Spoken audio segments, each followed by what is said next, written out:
Hey YouTube, this is another episode of PopRawks Breakdown.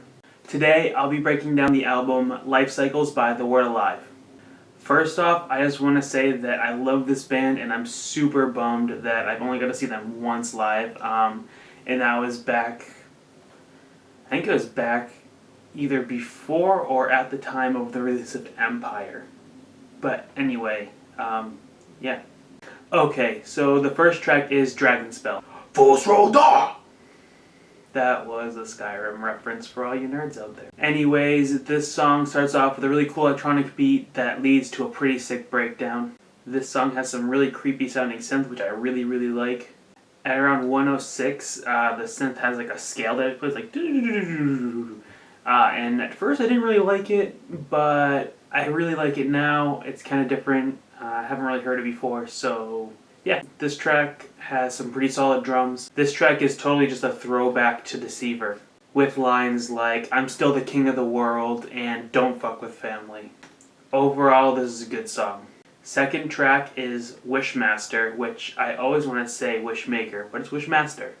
This track didn't really catch my attention until the breakdown at around 46 seconds. Up until that point, I was just kind of sitting there, bobbing my head, and alright, this is definitely a song, I guess. But that breakdown with that really cool sounding synth really brought me into the track. The lyrics are okay. One part that kind of bugs me is, "Welcome to my life, you might survive." I don't know why it bugs me, but I don't know. He's trying to sound badass. He's like, "Welcome to my life." He shouldn't be like any, I don't know. He already said that he was the king of the world and master of the universe, He-Man, whatever. It would just sound way more badass if he just said, "You won't survive." I know if I was the king of the world, I wouldn't survive. That'd be dumb. You can't be the king of the world. It'd be impossible to become the king of the world. So many people will try to kill you. Entirety, the third track. This track fades in with a pretty cool guitar riff. The drums that kick up are pretty catchy. More catchy than the drums, though, are definitely the lyrics. I definitely find myself singing along to this song a lot. The synth, drum, and bass guitar groove thing at 1:15 is really fun and really different, and I really enjoy it. The best part of this song is definitely the meaningful lyrics and the really catchy chorus. At this point in the CD, I was kind of like, well, where are Tell His highs? He's had a couple here and there, but he hasn't really blown me away with those highs that we heard on Deceiver. But I pushed through. I was like, alright, well, he'll have highs later, right? He has to. I mean, his highs are insane. He'll have them. So, I don't know, I waited. The fourth track is For Your Health. This song is okay. The instrumentals are pretty solid. I love the guitar part at around 125. It's really cool. The lyrics are alright. I don't really have too much to say about this song. Nothing super special, nothing stood out to me that much. Fifth track is Bar Fight. So this song actually made me laugh a little bit because on one of their singles from this album that they released a while back, I don't remember which one it was, but I read a comment on YouTube. Someone had said that it sounded like Slipknot, and I was just like, oh, this doesn't sound anything like Slipknot. How could you say this sounds like Slipknot? It's The Word Alive, no relation to Slipknot whatsoever, but not gonna lie, when I heard this song, the intro to this song, I kind of thought of Slipknot. I don't know why, I don't know, it kind of reminds me of Slipknot. I think it might be the DJ like scratching synth sound that they use, I don't know. But speaking of the synth, I really like the part at 32 seconds. That synth part sounds really cool. This song's drum track is really awesome. The instrumentals in general are very crisp. The chorus is very catchy. One thing that I noticed is that the cleans are kind of low, they're quiet.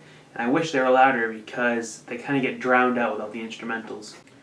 The breakdown at like 2:20-ish is one of those really slow breakdowns that I personally don't mind, but it's the kind of breakdown where if you're at a show and you're near the pit, the kids will do like slow motion moshing to kind of mock the band, or I've seen kids like do ballet. They'll like go through the pit like this, spinning around in circles.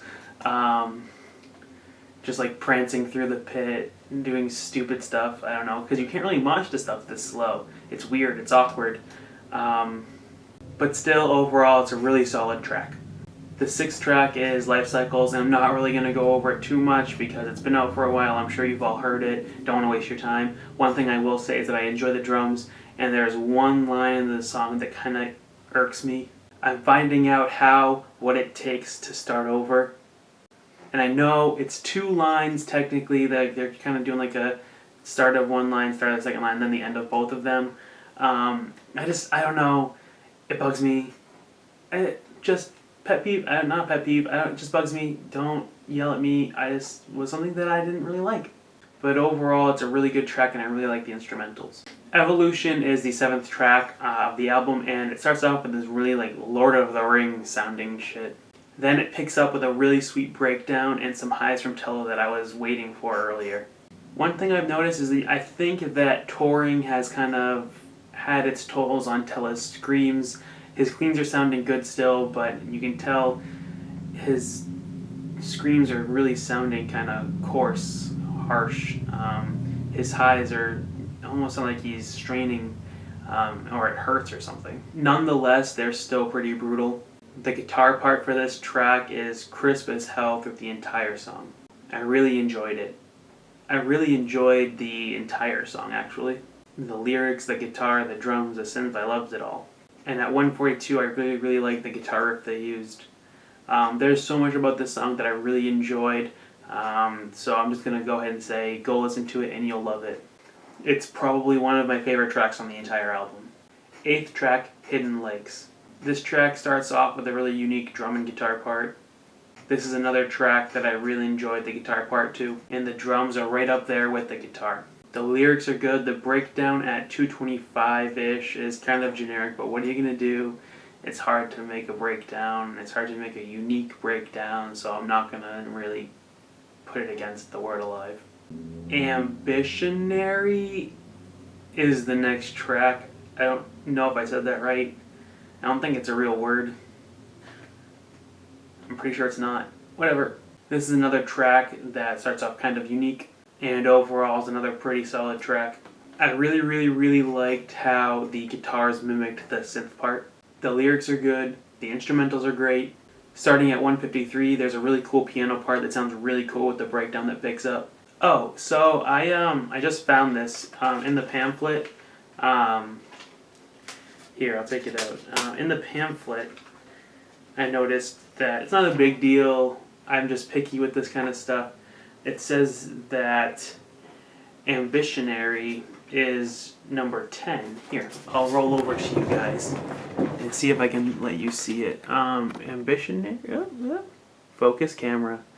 Focus. There we go. Ambitionary is number 10, and Live a Lie is number 9. Can you see that?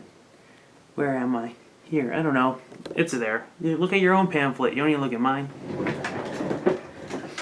Anyway, like I said, not a big deal. Just a little error that they had. I don't know why it's so hard to proofread these things. I mean, how hard is it to look through your own pamphlet and be like, oh, that's not right? I mean, seriously, any record label, you can hire me. I'll look through every single one of your band's shitty or goods pamphlet, and I will look through them and make sure that you didn't fuck up, because that's annoying to people who really like CDs like me. Speaking of this is honestly one of the crisper looking albums I've gotten in a while. I don't know, the cover is just nice looking. It doesn't have the stupid annoying sliding sleeve. It's not one of those annoying paper cases. Yeah, I like it a lot. I'm weird like that. I like my CD cases. Don't judge. On to track 10, or track 9 if you're dumb, Live a Lie.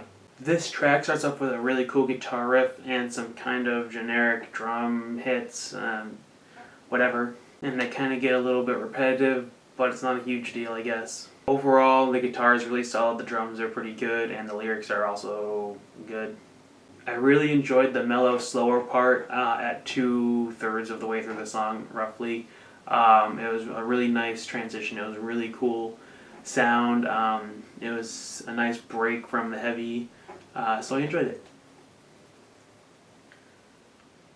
I'm not touching myself. I'm waking up my laptop. Track 11 is Where It Belongs because it's belong. That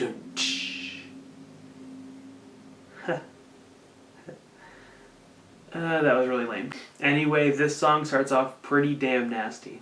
I really like the opening like 30 seconds. And the synth part at like 1:30 is also really cool. And I really like the lyrics a lot. Next track, track 12, Room 126.